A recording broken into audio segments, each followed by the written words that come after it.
Ashaamar qabuun akkam jirtu kabajamtoota hordoftoota keenya walabummaa newsnetwork irraa oduu yeroo kanaaf qabnu qabannee dhiyaanneetu jirra. Dursa matootii oduu. Godina saba Oromoo Walloo magaalaa Baateetti labsiin uggura yeroo labsame. Ajajaan olaanaa ABO ofittisuun mirga uumamaati jechuun ibsa baase. Haleellaa xiyyaaraa magaalaa Maqaleen namoonni 6 du'anii 20 ol madaa'an kanneen jedhan oduu yeroo kanaaf qabannee dhiyaannedha. Amma oduu bal'inaan.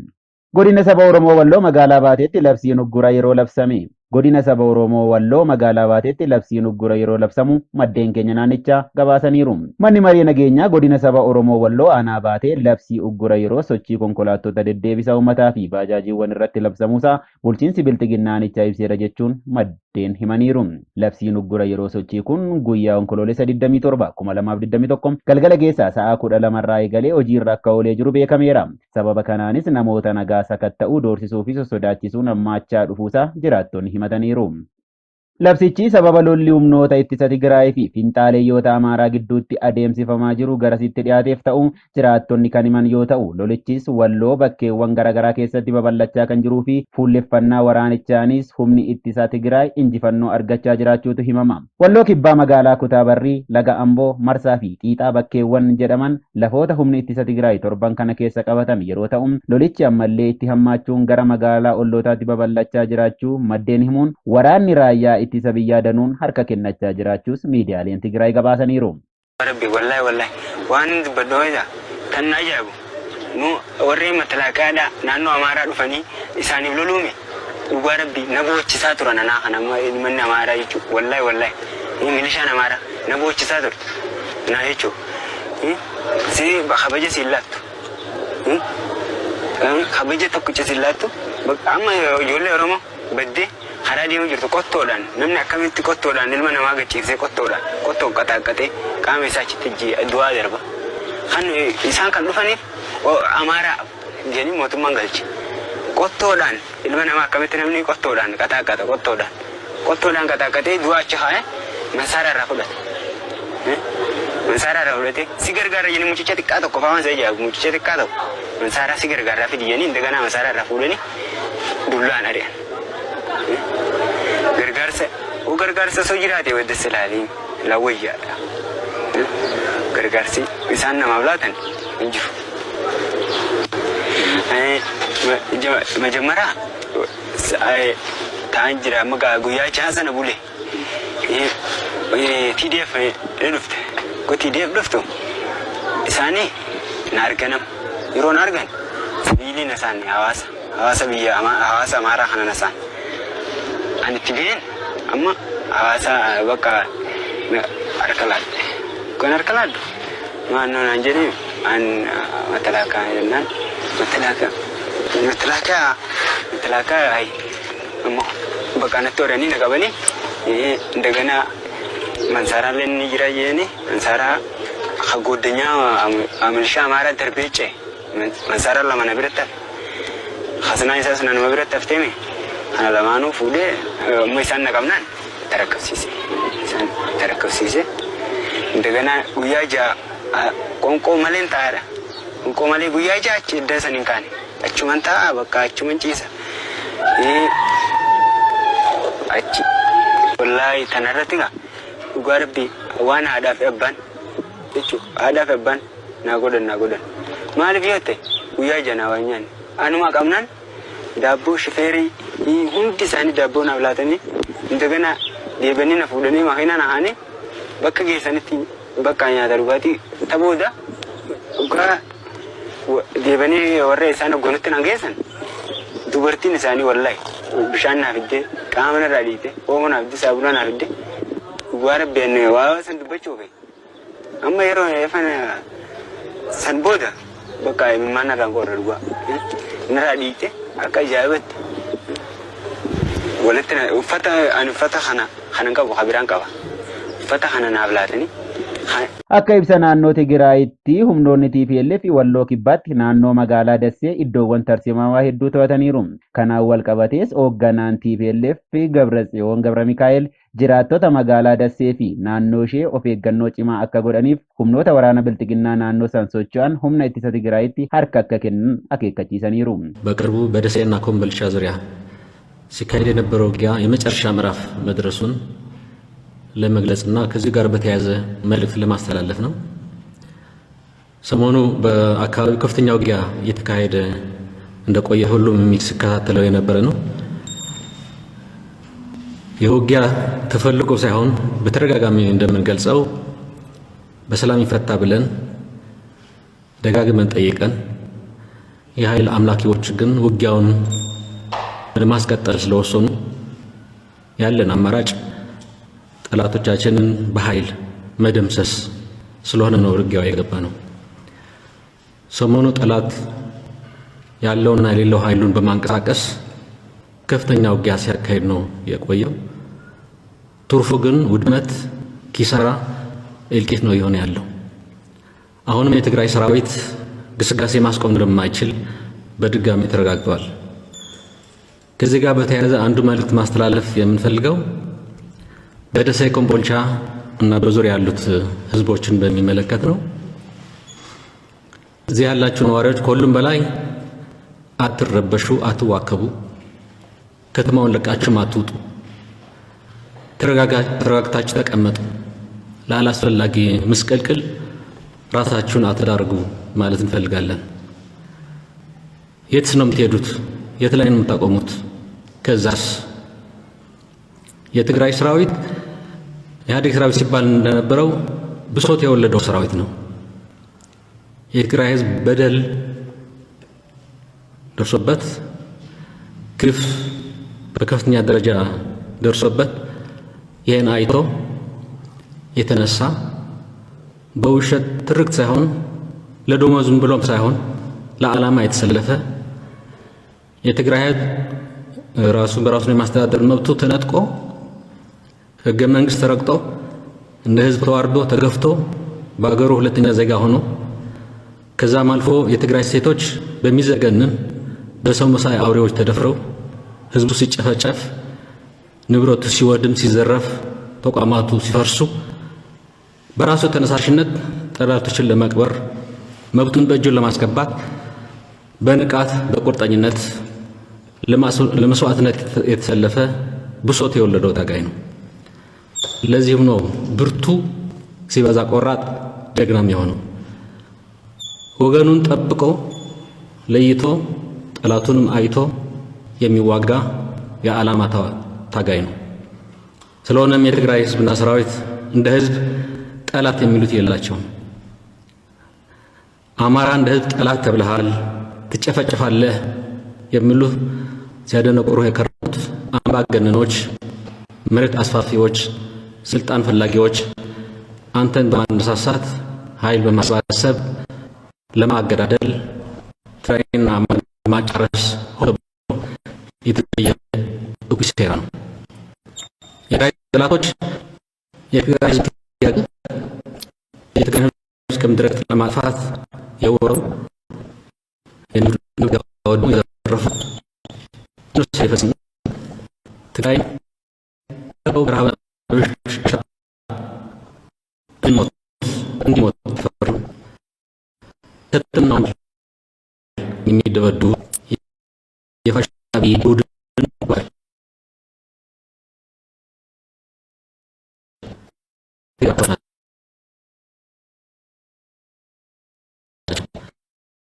ይቅርና በሀገር ውስጥ ምክብን ተጠያቂዎች ነገር በምኑ መሆን ነው የትግራይ ጠላት አልሞ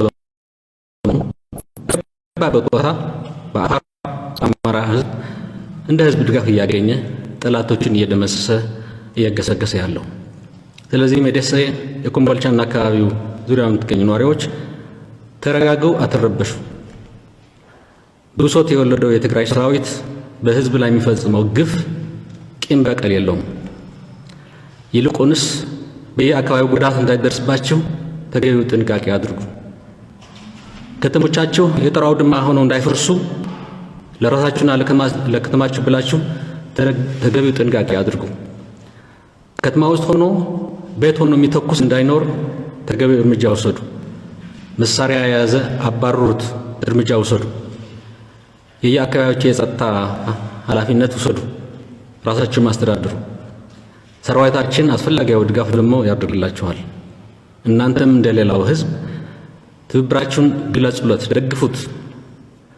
ምንም አትሆኑ፣ አትጨናነቁ። ሌላው መልእክቴ እየተዋጋ ያለው ሰራዊት ነው። ይህ ሁሉ እልቂት ለምን ተብሎ ነው? የህልውና ጦርነት የማን ህልውና?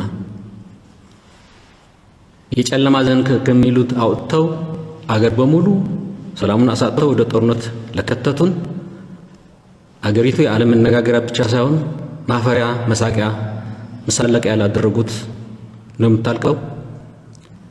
ይህ ነው ወደ ብልጽግና፣ ይህ ነው ወደ ከፍታ መውሰድ የሚባለው። የትግራይ ህዝብ ህገ መንግስታዊ መብቱ ተገፎ ግፍ ስለተፈጸመበት ነው የተዋጋ ያለው። ዓላማው ግልጽ ነው። መብቱን ለማስከበር የውጭ ኃይል ጋብዘው ለጨፈጨፉን ከሃዲዎች በህዝባችን ይህ ነው የማይባል ግፍ ለፈጸሙ ወደ ህግ ለማቅረብ ነው። ይህ ልክ የፋሽስት አብይ ቡድን የህልውና ጉዳይ ነው። ለአማራ ተስፋፊው ኃይልም የህልውና ጉዳይ ነው። አንተስ ለጥቂቶች ስልጣን ብለህ ለምን ትረግፋለህ? የዘገየ ቢሆንም አሁንም የውሳኔ ጊዜ ነው። ውጊያው አልቋል። ከአሁን በኋላ የምታድነው ከተማም የለም። በከንቱ ከምትሞቱ ለራሳችሁ አድኑ፣ አትርፉ። ልክ እንደ ሌሎቹ እጃችሁን ለሰራዊታችን ስጡ፣ ወይ ወደ መረጣችሁት ሂዱ።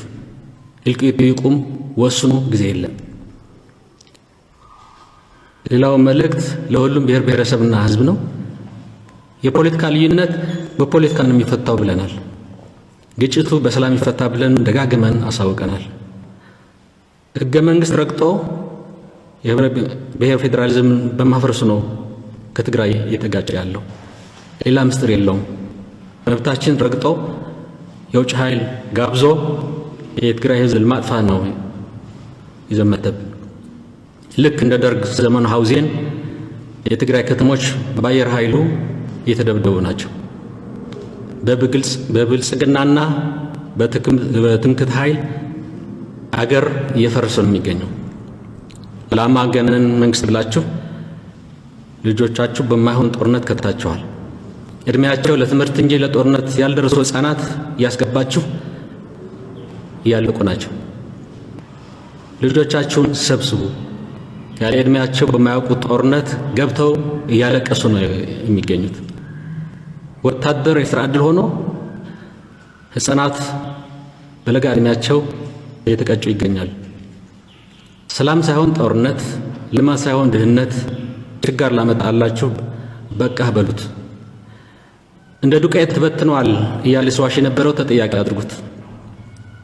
ብልጽግና ሳይሆን እልቂት በዓለም ሳቂያ ያደርጋችሁ ተነሱና ጥረጉት። የውሳኔ ጊዜ ነው። የብልጽግናን መዋቅር አፍርሱ፣ አካባቢያችሁን አስተዳድሩ። በመጨረሻም የፖለቲካ ልዩነት አሁንም የሚፈታው በፖለቲካ ነው ብለን እናምናለን። መቋጫው በጉልበት አይደለም። ቀጣይ የአገሪቱ የፖለቲካ ጉዞ የሚወሰነው ሁሉም የሚመለከተው በሚሳተፍበት የውይይት መድረክ ነው። አማራጮቹ ታይተው የተሻለው አማራጭ ተግባራዊ ለማድረግ ድርሻችን እንጫወታለን። በጋራ በሚደረስ ስምምነት ሽግግሩ ስርዓት ይይዛል የሚል እምነት አለን። ዝርዝሩ በሂደት በውይይት የሚገለጽ ይሆናል። የውሳኔ ጊዜ ነው። ሁሉም የድርሻውን ይጫወት። አመሰግናለሁ። Magaalota naannoo Amaaraa hedduu keessatti labsiin uggura yeroo sochii kanaan duras yeroo adda addaatti taasifamaa tureera. Ajajaan olaanaa ABO of ittisuun mirga uumamaati jechuun ibsa baase. Of ittisuun mirga uumamaati ibsa ajajaa olaanaa ABO irraa kenname. Lolli sanyii duguuggaa paartii Bilxiginnaa PP'n Oromiyaa irratti gaggeeffamaa jiru waboodhaan fashaluu irra darbee waboon dachee Oromiyaa dhuunfachuu eegaluun abdii guddaa Oromootti horee jira. Lolli waboon gaggeessaa jirus lola haqaa yookaan justice war kan nagaa waaraa dhalchuuf gaggeeffamaa jirudha jechuun ajajaan olaanaa ABO ibsa baasee jira. Lolli gama biraan gaggeeffamaa jiru ammoo itti ba'aa dogoggora siyaasaa EPRDF baroottan darban keessatti raawwate irraa kan maddedha. Herreegni aangoo siyaasaa humnaan dhuunfatanii humnaan tifkachuun danda'ama jedhu uummataa fi biyya keenya gatii ulfaataa baasisaa jira kan jedhu ibsi ABO kuni qaamotii nuti mootummaadha ofiin jedhan gatii ulfaataa uummanni baasaa jiru hubachuu hanqachuun faallaa fedhii uummataa dhaabbatanii uummata lola kana keessatti PPP deeggaree hirmaachuun irbaata rasaasaa ta'uu dhidhiibutti jiru. Uummanni keenya Oromoo Walloo sababa gurguddoo sadiif lola kaaba Itoophiyaa keessatti hirmaachuuf dirqama kan jedhu ibsi kun jalqaba lolli kun kan hoogganamaa jiru miseensota EPRDF duraaniin ta'uun isaa uummata keenya Walloof dantaa guddoo qabaachuu dhiisuu malu. Itti aanee uummati keenya Oromoo Walloo daangaa Amaaraa fi Tigraay gidduu waan jiruuf lolli dachee isaa irratti akka gaggeeffamtu dirqaa jira. Kan sadaffaa immoo uummati keenya mootummaa isa ittisu dhabuu isaatiin balaa hamaadhaaf saaxilamaa jira jedha ibsichi. Oromoo Walloo PPP fi humna addaa naannoo Amaaraa deeggaranii lolan kana keessatti hirmaachuu jechuun seenaa sanyii duguuggaa yeroo dhiyootti Shawaaroobiit keessatti raawwatame dagachuu jechuudha kan jedhu ibsi ajajaa olaanaa ABO kun loltuu PPP fi faannoo obboloota abbaa fi haadha keenya qalaa jiran deeggaruu jechuudha. Loltuu har'allee qe'ee Oromoo Gujii, Wallaggaa, Walloo, Matakkal, Gindabaratii fi kan kana fakkaatan mancaasaa jiruu fi ilmaan Oromoo dirree fi hidhaa keessaa baasanii akka bineensaatti ajjeesaa jiran gargaaruu jechuudha jedha ibsichi. Lola qe'ee Oromoo itti dhufe kana Oromoon ofirraa ittisuuf mirga guutuu qaba kan jedhu ibsichi balaa kana ofirraa xiqqeessuuf gurmuu ofii jabeeffachuu fi qawwee argame mara ofitti fudhatee qaama leenjii lolaa qabuu fi ijaaramee jiru hidhachiisuun dirqiidha jedha. Lolli Oromoon lolaa jiru lola mirga sabaa fi mirga abbaa biyyummaa ofii kabachiisuuti. Qawwee argate maraa wal hidhachiisee ofittisuun mirgaa fi dirqama uumamaan qabudha. Wal dammaqsee wal ijaaree hidhatee sossa'uunis dirqama isaati jechuudhaan ajajaan olaanaa ABO ibsa baaseetu jira. Waan kana ta'eef jedha ibsichi. Waan kana ta'eef uummanni keenya tokko PPP fi humna addaa Amaaraa deeggaree akka lola kana hin seenne akeekkachiisna. Lama yakka waraanaa uummata keenya Oromoo Walloo irratti dalagamaa jiru maraaf gaafatamaan mootummaa fi qaamota mootummaa impaayera Itoophiyaa keessa jiran ta'uu uummanni keenya uummatoota cunqurfamoo fi hawaasa idil addunyaa hubachiifna. Sadii loltoota PPP keessa jirtu lolli kun lola akeekaa fi kaayyoo uummataa kan hin qabne waan ta'eef aangoo nama tokkoo yookaan murna eenyummaa keessan dhabamsiisuuf dhama'u dura dhaabbadhaa lolli hin barbaachisu jedhaa ittiin mormaa. Afur yakkamtooti waraanaa marti seenaa fi seeraan waan gaafatamaniif murma afaan boollaa irra dhaabbatee dhaadatu kana waliin awwaalamuu keessan dura lubbuu keessan qaalii akka baraartan akeekkachiisna. 5 loltooti hidhannoo of harkaa qabdan akeekaa fi kaayyoo uummataa bakkaan ga'uuf hidhannoo keessan waliin akka bobootti gabaastan irra deebiin waamicha isiniif dhiyeessina. 6 hawaasni idil addunyaas qabsoo ilmaan Oromoo fi sabooti cunqurfamoo bilisummaa mirga iree ofii ofiin murteeffannaa fi kabajaa fi ulfina dhala namaaf gaggeessaa jiran hubachuun akka qabsoo ABO fi humnoota cunqurfamoo waliin dhaabbattan dhaammanna. 7 toftaaleen abbaa irree uummatoota walitti buusee yeroo gabrummaa fi gidiraa sabootaa dheeressuu waan ta'eef cunqurfamoonni impaayera Itoophiyaa keessa jirtan marti shira abiyyii itti jiru irratti dammaqxanii irree tokkoon sirna cunqursaa PPP diiguun sirna haqaa fi diimokiraasii dhugaa diriirsuun nagaa waaraa dhalchinu waamicha dhiyeessina. 8 furmaati rakkoo siyaasaa impaayeritti gaaffii uummata guddaa keessummeessuun mirga iree murteeffannaa uummataa dhugoomsuudha malee aangoo siyaasaa harka nam tokkee yookaan murna tokko galchuudhaan ta'uu akka hin dandeenye mirkaneessina. 9 meeshaan lolaa keessaa uummata baasuu danda'u haqa nam tokkee fi sabaa kabajuun waltajjii gaaffileen siyaasaa irratti keessummeeffamanii fi sirna diimokiraasii dhugaa diriirsuun nagaa waaraa dhalchuun kabaja walqixxummaa dhala namaa mara mirkaneessuun murteessaa ta'uu ajajaan olaanaa ABO ni hubachiisa.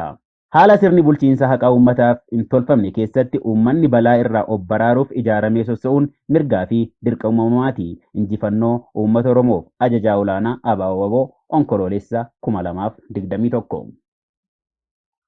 Aleellaa xiyyaaraa magaalaa Maqaleen namoonni 6 du'anii 20 ol madaahanii.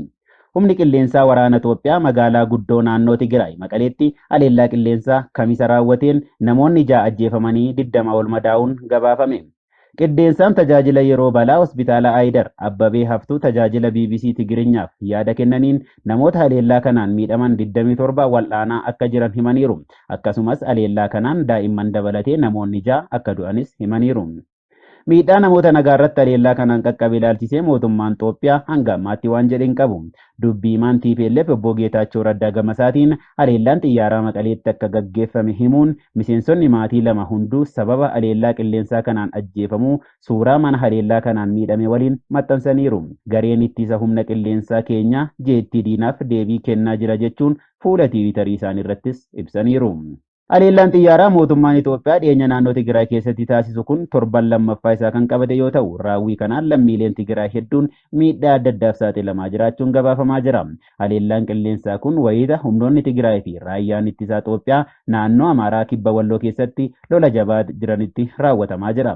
TPLF haleellaawwan qilleensaa mootummaan walitti aansuun raawwateen namoonni nagaa miidhamaa jiru jechuun ibseera. Haleellaa guyyaa jalqabaan qofa namoonni 3 akka du'anii fi haleellaa roobii darbeen ammoo haadha ulfaa dabalatee namoonni 8 madaa'anii hospitaala galuu ogeeyyiin fayyaa BBC'tti himaniiru. Lolli kun mariin xumuraa akka argatu dhiibbaa gochaa kan jirtu Ameerikaan haleellaan qilleensaa mootummaan raawwate lola ammeessa jechuun balaaleffattee jirti. Waraana erga eegale ganna tokko guutuuf guyyooti muraasni hafan kanaan namoonni 10,000 yoo du'an kitilli lamaa ol qe'ee isaaniirraa buqqa'aniiru. Tigraay dabalatee naannoo Amaaraa fi Affaar keessatti walumaa galatti namoonni kitila 7 ol ta'an ammoo deeggarsa namoomaa akka barbaadan dhaabbileen idil addunyaa akka USAID fi sagantaa nyaata addunyaa World Food Program irra deddeebi'een ibsanii jiru. Egaan kabajamtoota hordoftoota keenya oduu yeroo kanaaf qabnu san gammaa ture. Qophiilee walabummaa newsnetwork waliin turtii gaarii jenna. Galatooma ana simachuu keessaniif salaamu alaykum warahmatullahi wabarakatuh. Daqiiqaa 30 qabaansaa angizee hedduu daqiiqaan natti xiqqaatti yoo naasoo keessaa waan hin haasoo fi waan biraatii miti. Wanni ara dubbachuu fedhu maali? Dhugaan teenya maaliif baddee? Dhugaan Oromoo maaliif baddee? Kana jechuun fakkeenyaaf wannummaan Oromoon Harargee addunyaaf gumaachiti. Ka addunyaa irraa harkaa qabdu maali ni beektani? Waa hedduu jira. Waan hedduu. Kaan bitii hin qabnuuf nutti illee hin haftu. Fakkeenyaaf biyya tanaan namni yeroo dhufu asaayilama gaafata. Deen asaayilama isaa irraa fuudhaniiti giriin kaardii kannaniif permanent resident jechuudha. Achi booda nama kana fuudhanii sittiziina godhanii mire tartiiba 3 deeman. Wallaahi tartiiba kana Oromoo Harargee jalaatan. Suuritti nisirbiin akkaataa ta'een isinii him. Namni tokko yoo gosa galu dhufaniiti abalu gosa nagalchii jaan. Gosa isaa wali qabeeti ambayyoo abalu gosa nagalchi je'ee naa dhagayaa jaan. First step naa dhagayaa. Dhageenyee jaanii ka'anii deeman. Amma tokkoof nama kana qoratan. Maaliif dhufee nu keessa? Maal dhabee dhufee? Maal balleessee dhufee? Amma tokkoof eega qoratan booda wali qaba ammaas gosa saasan. Abaluu gaafa dabre naa dhageessan san arra garan naa dabarfadhaa jaan. Amma tokko qoratanii mi yoo badiin irra mul'ate ilmoo gararraa baate gara qabachuu didee jaaniin hafe jechuudha saalamni addinaa ta'e jechuudha. Yoo badiin qabaanne immoo gara sii qabannee jaanii ka'anii deeman ammas. Amata lamaaf lammada qoratan ammallee eega nu keessa dhufe akkamii heeraa seera keenya fudhatee jireenyi isaa maal fakkaataa waan jiru qoratan. Amata lama gizee fixe ammallee dhufe wali qaba. Ambayyoo abaluu keenya ka gaafa dabre gara naa dabarfattan san arra naa dhalaa jaan. Yoo badiin irra mul'ate gara shafii tahee jaaniin. Yoo badiin irratti mul'anne immoo siidhallee harkadhuu jaaniin. Yeroo san barcuma fidanii kaa'aniiti jaartiin nama sanii deema fuutee afaanitti dibdi. Ilma gudeedaa dhadhaan deengeenii miire. Ka guddifataa immoo deemaa meessan. Garagarummaan takkitti san. Kana jechuun maal? Naa dhagaya jechuun san assaayilam jechuu gaafachuu jechuu gaafiidha si dhageenya jaaniin. Gara naa dabarfadhaan san giriin kaardee jechuu akkam fayyadamanitti. Naa dhalaa jechuun san immoo citizen jechuu. Isteeppiin sadeenuu nurraa fuudhamee beekaa. Ani waan kana gaafaan biyya jiruun kitaabatti barreesse. Immoo yeroo nas dhufee assaalama gaafadhuun arke piroosesa kana rabbiin narra gaadha. Hin beeku san dura. Asumattiin itti dhufe. Immoo keenya saniin quba qaba. Kana caalaa ammallee like 2017 oosaan ture DC'tti Profeesar Asmaroon faadhaa wal agarre Oromoon torbaan hin qabu je akkasii miti barni qabaan jeen akkamitti je gama bahaa kana qorattee hin qoranne naan je duuba Oromoo itti maa walii galchitaan jeen inni naannawa Booranaa qorateeti torbaan hin qabu beekan naannawa Harargee kana immoo torbaan afurii jiraa baatii keessa torbaan afuranuu maqaa if danda'ee qabaa torbaan jechi jedhu takka lama sadii afur shan jaha torba torbaanii waan marfatu torbaa marfatu torbaan achirraa ka'a torbaan duraa dhaloota jaaniini torbaan lammeessaa addeessa jaaniini torbaan sadeessaa goobana jaanii torbaan afureessaa dukkana akkasitti afuranuu maqaa qabaan jeen an kana quban qabuu je san qofaa mitiin jeen gama Harargee kanatti yeroo lakkaawwan torbaan kun hundi guyyaan torbanuu maqaa if danda'ee qaba fakkeenyaaf dhaloota jechuun torbaan duraatimi torbaan duraa kun torba jennereef bito taalboojii buusan koba jireessa alkaajima wa'ina irfi jannaan torbaan duraa jaaniini torbaan lammeessaa addeessa jaaniini addeessu kun basa duraa basa boodaa carrooytaa qara salbaanaa dureetti jaanii jirti torbaan sadeessaa goobana jaanii jenni goobanaami qardaaduma kurbicha rumaasaa rawaadaa qadaadana areerii ballo baatii gideen tilakkaa'u edaa Harargee onde kasii ni jirti naan jee ni jirti jee haarettiin qorachuu qabaa jee wanni isin jechuu fedhe maal asirratti dhugaa fi abbaa barbaade gaa abbaatu dhugaa fi barbaade taa jechuu fedheeti leebila Oromoon dur irra turte ilaa arratti jenereeshinni keenya hin dhaqqabne ka isaan dura dabarre seene garuu isaan dura hin dabarre arra nuti maal jechu jirra kaan Itoophiyaa faristi jee lakki hin taane Oromoo faristi jaan lakki hin taane Harargee faristi jaa leebila kana Oromoon irra kutee ture duraan maali makiinaa takka yoo ooftu dhoqqee keessa yoo seente if dura deemuu didde xiqqoo if duuba deebiftee ammaas if dura dabarsitaa mire waan akkasii takka arge kalee Oromoon namoomatti amana ani namaa ja Oromoon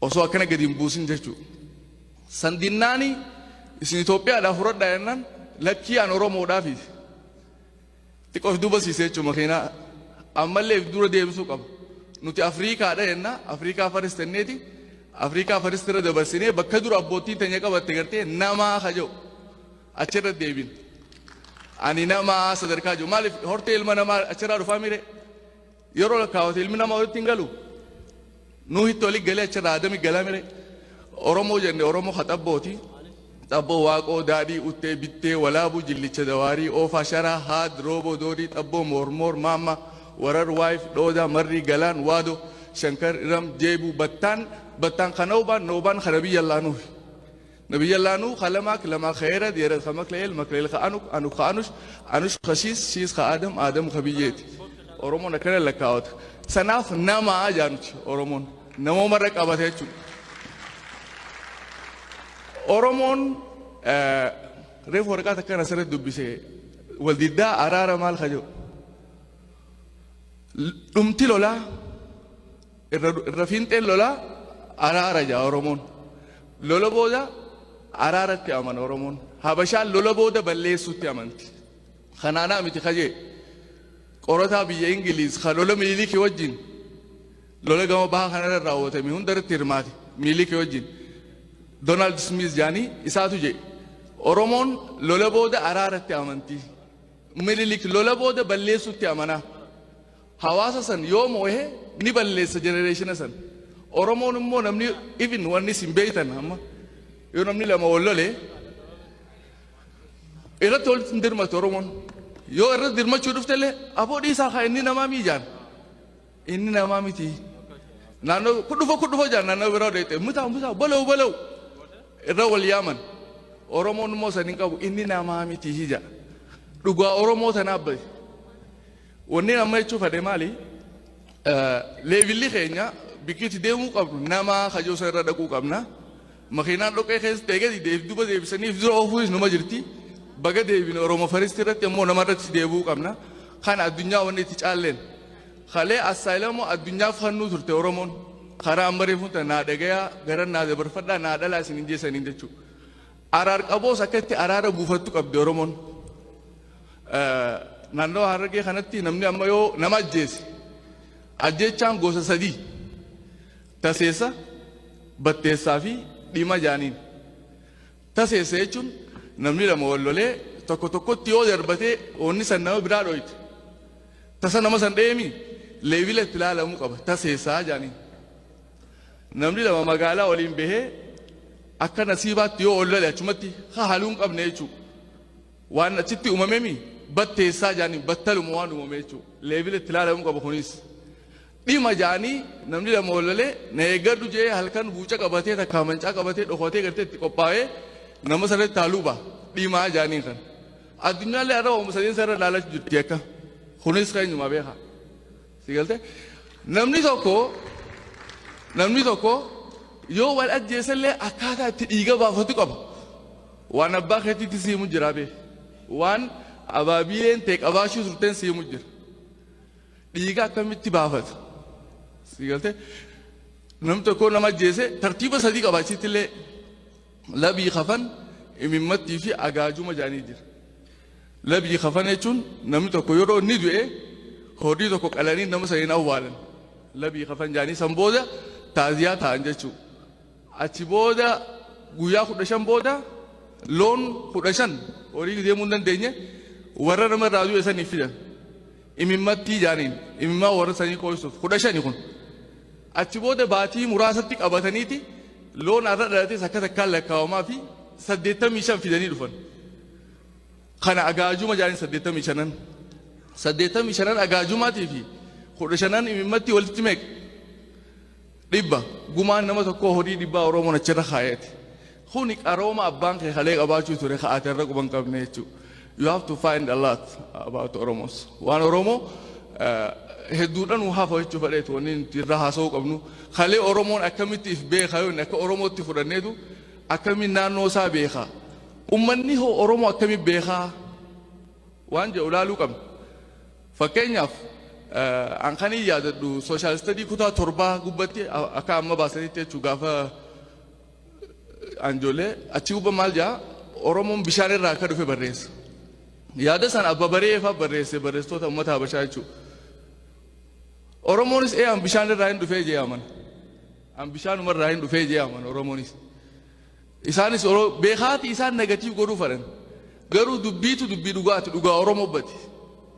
Rabbiin maal jaa quraanatti innaa khalaqnaa min almaa'i kulla shay'in hayyin jaa.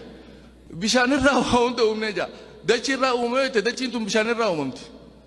Oromoon akkitti amanu duraan dhugeeffata Oromootti dur waaqa tokkootu ture jaa. Waaqa tokko dur ture kophaa isaa. Inni kun bishaan uume. Bishaan san walaabu ja'amaa maqaan isaa. Bishaan waaqayyoon dura uume san. Walaabu kanaatu bakka lamatti bahee. Bishaan gubbaatii fi bishaan jalaa ta'e. Bishaan gubbaa bakka sadii beeti qoloo ittiin Oromoon samii jaan uummanni Arabaa. Qoloo fi duumessa urjii fi kanneen waan hedduu jiru. Ta'ee hagadii kunis dachii fi bishaanitti adda bahee. Bishaan lafaa san keessaa guyyaa bita qaraa uumaan horoo jedhamtu baatee bishaan san keessaa. Horoo jechuun aadama jechuudha. Si galte bahee mil'uu waaqaatiin horoon san bakka lama bahee jaa Oromoon. Akkana dhugeeffachuu ture Oromoon. Amantii mataa isaa qaba hatti dhugeeffachuu ture. Kanaaf irra duulan uummanni qarooma isaa san jechuudha. Namooma qaba gaa. Ani namaa ja'a mire. Even amma dhiyootan roon deemu jiru maali? Oromoo koo bamaadheeffataa baguddifachaa jaaniitu irratti bandiino bezzaa waan akkasii takka jaan si galte hinaaffaadha isaa waan hin qabneef. Oromoon ilma dhukkee qaba, ilma mitii qaba, ilma guddifachaa qaba, ilma gudeedaa qaba.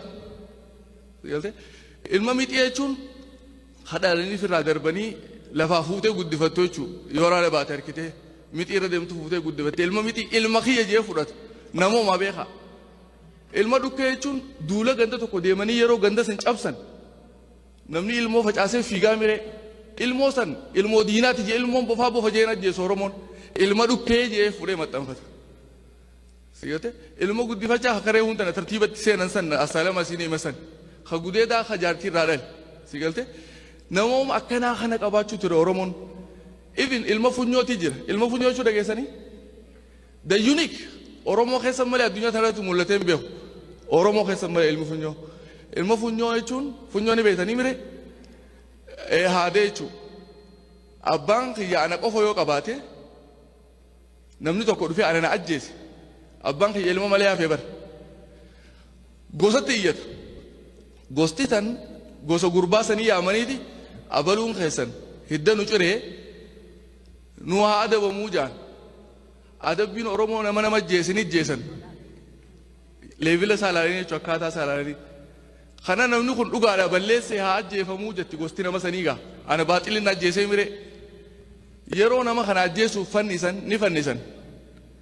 Osoo lubbuun nama sanii irraa hin baane abbaan kiyya dhaqee haada san irraa mura funyoo san. Nama san fuudhee ilma isaa godhata bakka kiyya buufata. Ati nama ilma kee ajjeese bakka ilma keetii ni buufatta. Leevila humanity Oromoon irra geesseetu san ture. Ilaa irratti ilmi namaa irra ga'uu hin dandeenye waan kanaan. Nama ilma kee ajjeese ilma godhachuu jechuun hanqam takka akka nama suufanneessu agartanii leevilli Oromoo hanqas takka deemi. Haarra Oromoo xabbaaf jaanii wallaala isaan beetee jibbisuuf irra uuman kanaa miti. Dhugaa Oromoo badee dhugaa haa barbaannu wanni jennuuf tanaaf. Dhugaan Oromoo haa barbaadamtu. Sirna gadaa qaba. Gadaa durallee sirna mootiitiin bulee jira. Even Queen of the era of the Queen jaanii xalaaleedhaan bulee jira Oromoon. Dhalaa shanii bulche. Hoyyoo gotoyyee laliila sooyyee qalloo qasooyyee akkoo manooyyee jaanii dhalaa shanii bulche Oromoo. Wal duraa fuudhanii jechuudha. Sirna dhalaan bulchuutillee Oromoon qabaachuu tura. Abiyyilleen karuma san deemuuf jiran fakkaata. I don't know. So Oromoon qaroomaan guddaa ture. Oromoon waa hundaan guddaa ture. Humanity first jaa Oromoon namoomatti amana. Namaa jaa. Nama jechuun amma anuma jennaami na. Maa sambattan tura anuma jechuun uumaa na fakkaattu jechuun ija lamaan qaba ija lama qaba. Funyaan hin qabu funyaan qaba. Anumaa jaa. Hanqeef jaalatu yoo jaalate nama san namooma qabaa jennaama. Namarraa maal dhufe jechuun namooma. Agartan akkaataa uumama Oromoon itti kaayatu. So wanni dhaamuu fadu maali ani Oromoon aadaa gabbattuu qaba. Namni biraa akkana qabuun agarreen dhageenyaan. Immoo dabsanii nutti himuu jiran. Dhugaatii eenyu tana barbaaduu qabna. Osoo wanni kiyya deegaan hin dhumne ergaan xiqqoo takka taniin dhaamuu fadu. Leevila abbootiin teenya bu'aa barnootaa jettu abbootiin teenya ni beeyti. Kalee gizee amma ijoollee xixiqqoo taphachiisan. Hibbakkaa jaaniiti manguddoon gaafatii ijoollee toora galgalaa kan oli qabanii hibboo jaa hibbakkaa waan akkanaa naa beekaa. Hin beeku gizee jee maal jaaniin biyya naa kanni. Maaliif wallaalaan maal godhaga biyya isaa dabarsee kan naga. Kabeekoo biyya irraa fudhateeti barnoota isaa kanaan deebisaa himaaf jechuudha. Maal ijoollee barsiisuu jira jechuudha Oromoon bu'aa barnootaa namni barate biyya qabaa hibboodhaan uummatee barsiisuu ture. Har'a nuti leevila san ni jirra hin jiru. Kalee Oromoon beekumsa qaba kan amma reefu isin hin jeesan beekumsi kun lama. Tokko kadhalootaan qabdu kaan immoo barnoota beekumsaa fi barnoonni adda. Beekumsa gizee jennu fakkeenyaaf namni tokko abaarsa tokko jira ko Oromoon mana nama hundaa jiru kadha geessan waan beetu wallaali. Hawwan maal jaan mucaa waan akkanaan gootu waan beetu wallaali siin hin ja'u jaan jala kaaya siin hin ja'u. Durnuma jaanii waan beetu wallaali. Wanni ati beetu maal? Dura akka haadhatee garaa baatetti ummaa isaa baatiin daa'imni haadha baraka san booda abbaa bara adeera bara eessuman haboo ollaa baraa dhufa. Barnoonni duraa kanaa mire waan beetu wallaalii waan beetu kana wallaaltu. Maaliif kaan barnoota eega waan beetu kana wayyoo itti booda amma torba akkana taate mana barnootaa si geessan achirratti akka ida'aata harkattuuf barnoota jaaniin kan. Immoo har'a maaltu dhufe mana barnootaa gizee deete ilmi namaa jaldeessarraa dhufe nama qaraasanii mire ansanumaan qare ilmi namaa jaldeessarraa dhufe hin dhufne yoo ta'e eegsiira. Oromoon immoo ilmi namaa bishaanirraa dhufee jaa. Kuni maali tokko barnoota jechuun katti idaattuumi tokko immoo kawnuma waan barte kanaa itti wallaalchisanii jira falfala ittiin Oromoon waan obeetu kanaa itti wallaalchisan. Amma nuti barnootaaf dhennee falfalmne galle jechuun bar jaldeessarraa dhufee nu barsiisan gaa. Das dhugaan Oromoo dhokottee wanni jennuuf kanaaf. Abadan dhugaan Oromoo barbaadamuu qabdi ammas nama biraarraa hin eegina nama biraarraa inuma hin eegina. Namuu ka viidiyoo kana ilaaluus haa ta'u ka mana taa'e ilaaluus mee manguddoo lafa bultan hooma gaafadha hooma takka isin himan waan sanirraa waa fudhatta akkaataan itti afaan keenya uumamu akkaataan aadaan teenya hundinuu addunyaarraa adda afaan keenya addunyaarraa adda Oromoon maqaan kee eenyu jaami yoo dhufeemni maal jaa maqaan kee eenyu jol bara aboo ati maqaan keenya gostami gurbaa eenyuti jaan hin jaane wanta hin dhageenye manguddoon ammallee aboo ati gostami maqaan keenya ilma eenyuti jaan aadaaf qabnaami amantittis maal jaa inna khalaqnakum shu'uban wa qabaa'ila litaarafu jaabar akka wal beeytanii fi jaa Oromoo maaliif si gaafata si beekuu fi mire qaroomni keenya guddaa ture eessa ture qaroomni keenya guddaa arrammoo yoo ati akkasii gaafate gosummaa qaba namni kun jaal ifiif waan hin qabneef kaayisaan ifiif booddee waan hin qabneef abbaa takka abba torban lakkaawatan abbaa sadii afur yoo lakkaawwan Oromoo dhufan seexaan noo jaalachuun firraa dhiisan hin lakkaawatan abbootii isaaniitu soo dhugaa Oromootu bade dhugaan Oromoo haa barbaadamtu Oromoon kalee akka jaaramu amma namni waa'ee konvenshiina kanaa namaan na gaafate akkamiin ilaaltaa naan jaan aboo an akka nama dhuunfaatti Oromoon jaaramu ittiin gammadaan jeen akkuma fedhetti haa jaaramu maaliif namni jaarame wali fiduun laaftuudha nama faca'e immoo wali fiduun ni ulfaatti adda facaaha yoo bakka takka jiraate immoo humna ta'a waan fedheen haa jaaramu kalee Oromoon jaarraa 11ffaa 12ffaa keessa hedduu irra roorisaa lafisaatiin irraa fudhatanii amantiin adda addaa amantiin islaamaa amantiin kiristaanaa hundi irra dhufte eenyu irra walalan Oromoo irra walalan Oromoon qabaataa waan ta'eef lafaa fi aadaa fi amantiillee waan qabaachuu tureef isa kana jijjiiruu irratti hundinuu gahee mataa isaanii baatan yeroo kana Oromummaan badde jechuudha kana riikavar goosisuuf damdamachiisuuf jechuudha jaarraa 15ffaa Oromoon walitti qabame baaleetti walitti qabame akkamtu nu wayyaa akkamitti diina kana ofirraa dhoorkuu dandeenya jaaramuun murteessuu ta'uu isin eemuuf beeka maal godhee sulula riifti vaaliitti kanaatu Oromiyaa bakka lamatti adda baasa Oromiyaa tana gama bahaatii fi gama dhihaatti adda baasa bakka lamatti lamaan gamanaa fi kana ituu humbannaa fi sikkoo mandoo jaaniin sadeen gama sitti hafe sabboo goonaa kama boorana yennuun kana maccaatuu lamni kawalekkaa jiru kana raayyaa fi asaboo jaanii gama kaabaa warra jiru san shan kanatti istiraakchara lafaa qabaachuu ture akkasumatti odaas shan qabaachuu ture odaan shaniin dhageenye ituu humbanna ogaa dhufte odaa bultuun qaban sikkoo mandoo ogaa dheete odaa roobaa qaban sabbo goonaa gidee dheete boorana bira odaa gaareessaa qaban maccaa fi tuulama walakkaa jiru odaa nabee qaban raayyaa fi asaboo gidee dheete odaa makoodii jaamu qaban odaa shananiis ni qaba akkasitti lamaan gamaa fi kana maal jaan barii aantu warra gama barii aanu jechuudha warra gaman iyyuu sadeenoo maal jaan manni aduun gidee asii baatu booroon jennuuti booroo aanaa warra booroo jiru sadeen jechuudha warra barii jiru lamaanii fi warra booroo jiru sadeen booranaa fi barii aantutti jaarraa 15ffaa wal jaaree lafaarra Oromiyaa jennuun tana asiin hafe jechuudha Oromoon jaaramiinsi murteessaa yeroo dheeraa maal dhaga'u turre waldaa maccaatuu lamaa waldaa sikkoo mandoo hin dhageenye istiraakchara duraanii sani kamtu hafe jechuudha amma waldaa ituu humbannaa sabboo goonaa maccaatuu lamni jira raayyaa fi asaboo achitti deebisuun san barbaachisaadha jechuudha abbootii teenyaa qarooman nu dursu ture egaa namooma waan qabaniif isaan leevilli isaan itti ilaalan gizee hundaa'u namooma waan jiru qabdi abbootiin teenya maxxantummaa fi gartee xabbaabii fi waan uummannu hin jiru kana Oromoo gonkumaa yaadeen beeku qulqulluu kanarraa namooma waan jiruuf leevila sanirratti ifaa hubannu jechuu barbaadeeti jaaramuu yeroo hunda murteessaadha yeroo hedduu wanni ka'u maali waa'ee diinagdeetii ka'a no Oromoon waa sadeen nuu kufee jira diinagdee qofaa miti hawaasummaa hin jaaramne adda faca'ee jira jaaramuu qaba jechuun dhaaba siyaasaa jaaramuu qaba jechuu miti wal quba qabaachuu qaba wal hubachuu qaba jechuu gurra tokko hawa hin dhaga'u qabaachuu qaba daas jaaramuu jechuun san booda liidarshiippiitti dhufa gaa liidarshiippii isa maqaa baafatee caaseeffama godhatee akkamitti akka wal jala deemu ni beeka san manguddoo irraa fudhachuu dandeessan caaseeffama isaa ammoo hatti aanu ikonomikaalii diinagdeen waan irraa haasa'uu dandeenyu miti waan karaa dheeraati bunaa fi jimaan asii dhiisii kuduraa dinnichaa fi timaatimii fi kanaahu jabuutii ergan amma moojoo irraa qaallittii irraa asallaa irraa hundarraa harargee dhiisii bakka hundarraa Oromiyaa irraa dirree dhawaa dhufa kuduraan gizee bitan baadiyyaa irraa kaashii bitan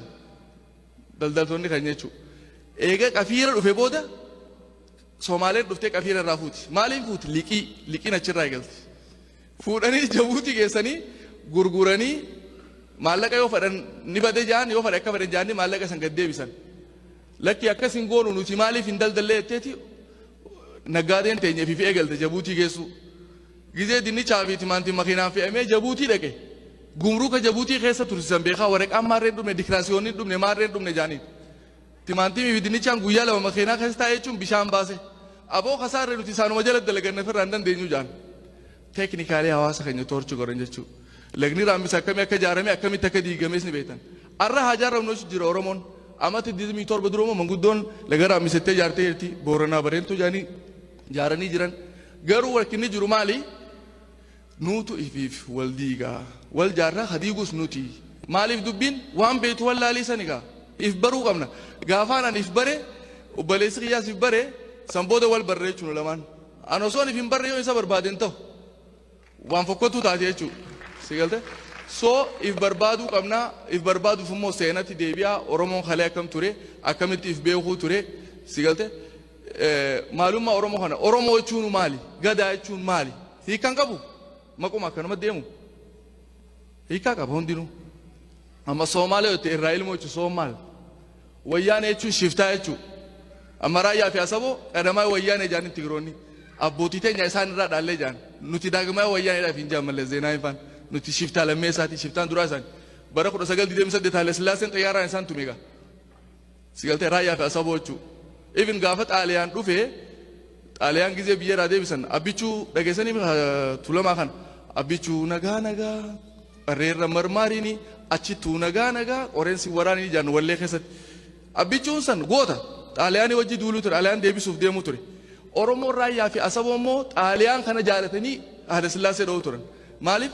isiniif bulchuu qabdanii hoodhaa qawwee jee xaaliyaan dantaa isaa fadhullee isaan sossobuu ture isaanis mirga isaa argachuun isaaniif ona turte abbichuu warra ajjeesee isaan Haile Sillaasee ilma Tafarii Boqonnaan guddataati innis gamuma keenya deebi'a Mangistuu Alamaariyaam waldee ayyaanaati innis gamanuma dhufu ilmi Yaasuu ilma Mahammad Aliiti wallo Oromoo magal Oromootu Oromoo diigaa jaameeti maqaan hubaasan immoo reaalitiidha arra nuti ilaaluu qabna gaa dhaloonni ammaa kun akkamitti if barbaada Oromummaan kalee Oromoo jennu nama tokko yoo waan manguddoo keessa waan jiru tokko namni tokko yoo garaa qulqulluu aboo inni kun Oromoodhaan saajaan nama biraatti illee yoo ta'e barfadhu Somaalee fudhu Amaara ta'u qulqulluudha jechuudha that's the meaning of Oromo qulqulluu jechuudha wikka biraan qabu Oromoo ni beektanii filter godhu jechuudha ormeessuu jechuun qulqulleessuu jechuudha Oromoo jechuun qulqulluu jechuudha that's it gadaa jechuun akka uummanni gaafii daajaanii no afaan Oromooti nuuf himanii afaan Oromoo gadaa gaadii ni beektanii horii gizee aannan irraa ilman miila isaa haadaanidha ni gaadiyan gaaduu waan takka eegumsa sirna eegumsaa jechuudha bar sirna gadaa ogaa jennu gaada jechuudha sigalte waan definition biraa ittiin uumanii nu himanii miti kun waan abbootii teenyaati so we have to find the truth jechuudha fedheeti isin dheeradhee galatoomaa umrii gaarii qabaadha.